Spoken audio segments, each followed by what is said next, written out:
வீட்டின் தெருக்களிலே தமிழ்தான் இல்லை என்று பாவேந்தர் மனம் நொந்து பாடினார். ஆம், தமிழின் நிலை அம்மட்டே.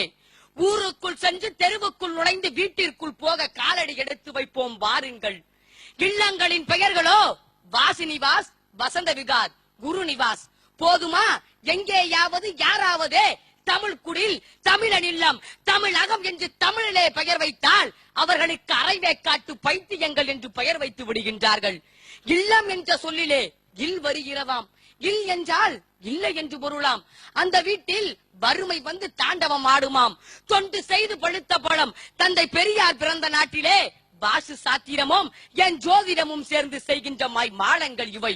போனால் போகட்டும் என்றே உள்ளே நுழைய முயன்றால் கிரில் கேட்டுக்கள் நம்மை தடுத்து நிறுத்தும். இரும்பு படல்கள் என்று சொல்லிவிடாதீர்கள். 10,000 ரூபாய் விலை கொடுத்து வாங்கியது பீர்ச்சிக் கொள்ள வழி இல்லாமல் போய்விடும். ஒரு நிமிடம் நிமிர்ந்து பாருங்கள். நாய்கள் ஜாக்கிரதை.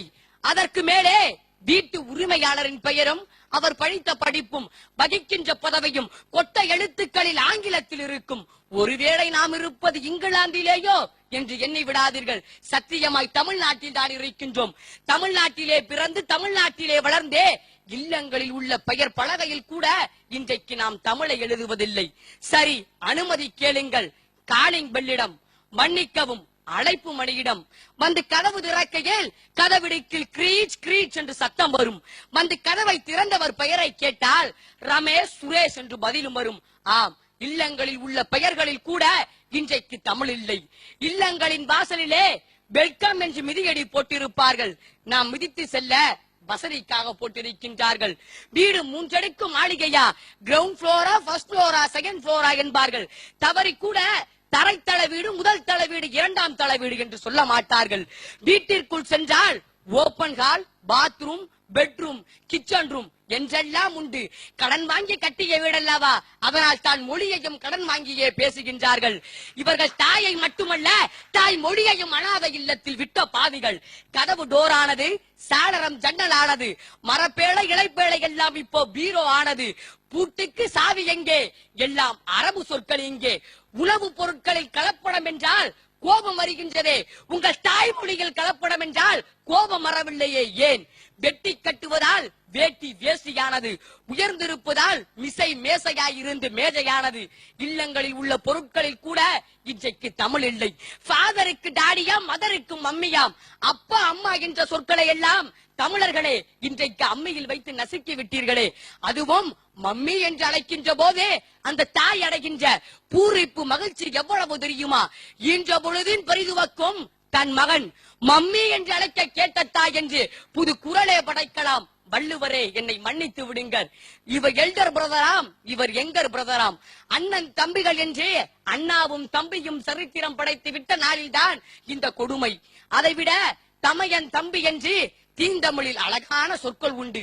எல்டர் பிரதர், எங்கர் பிரதர் வேண்டும் என்பவர்கள் இவர்கள் கனியிருக்க காய்க்கவரும் தமிழ் மக்கள் அல்ல, தமிழ் மாக்கள். 5 அறிவு விலங்கிற்கு தெரிந்த தமிழ், பகுத்தறிவு தமிழனுக்கு தெரியாமல் போனதே ஏனோ. ஆம், இன்றைக்கு நாம் உண்ணுகின்ற உணவில் கூட தமிழ் இல்லை. பசி எடுத்தால் தமிழா ரைஸ் கேட்கின்றாய், சாதம் கேட்கின்றாய், என்றாவது சோறு கேட்கின்றாயா?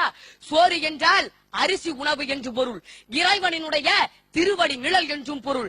வெந்த அரிசிக்கும் வேகாத அரிசிக்கும் வேறுபாடு அறியாத ஆங்கிலத்திலே கேட்கின்றாயே. கருவேப்பிலை கார்பிழையானது, சந்தனம் சாண்டலானது. இல்லங்களில் உள்ள உணவு பொருட்களிலும் பயன்பாட்டு பொருட்களிலுமே இன்றைக்கு தமிழ் இல்லை. மார்னிங் பெட்ல இருந்து எழுந்திருச்சு டீயை குடிச்சிட்டு பிறகு டிஃபன் பண்ணிட்டு ஆபீஸ்க்கு கிளம்பி இந்த டிராபிக்ல போனா மதியானம் ஆபீஸ்லயே லஞ்ச முடிச்சிட்டேன், இப்ப வீட்டுக்கு வந்திருக்கேன், டயர்டா இருக்கு, ஒரு டீ போட்டுருவா என்று நாகரிக தமிழில் பேசும் தமிழர்களே, நான் ஒன்று சொல்லிக் கொள்ள ஆசைப்படுகின்றேன். நீங்கள் நாகரிக தமிழில் பேசவில்லை, தமிழன் என்ற அடையாளத்தை இழந்து கொண்டிருக்கின்றீர்கள் என்பதை மட்டும் மறந்து விடாதீர்கள். செந்தமிழுக்கு ஒரு தீங்கு வந்த பின்னும் இந்த தேகம் இருந்தொரு லாபம் உண்டோ என்ற பாவேந்தடினுடைய பாடல் வரி எனக்குள் கனலாய் இருக்கின்றது. தமிழன் பண்பாடே உறவு முறை, பழக்க வழக்கம், உணவு முறை எல்லாவற்றையும் அழித்து அனாதையாக ஆசைப்படுகின்றான். ருஷ்ய நாட்டு அறிஞன் ஒருவன் சொன்னான், என் மொழி நாளைக்கு சாகும் என்றால் அதற்கு முன்னரே இன்றைக்கே நான் சாக விரும்புகிறேன் என்று இக்கருத்துக்கு கொடிபிடிக்கும் உலக தமிழர்களே, எழுந்து வாருங்கள், நம் தமிழை உயர்த்தி பிடிப்போம்.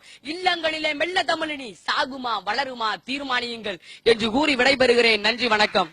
பாலமுருகனினுடைய பேச்சு இல்லங்களிலிருந்துதான் எதுவும் தொடங்க வேண்டும் என்பதை தெளிவுபடுத்தியது.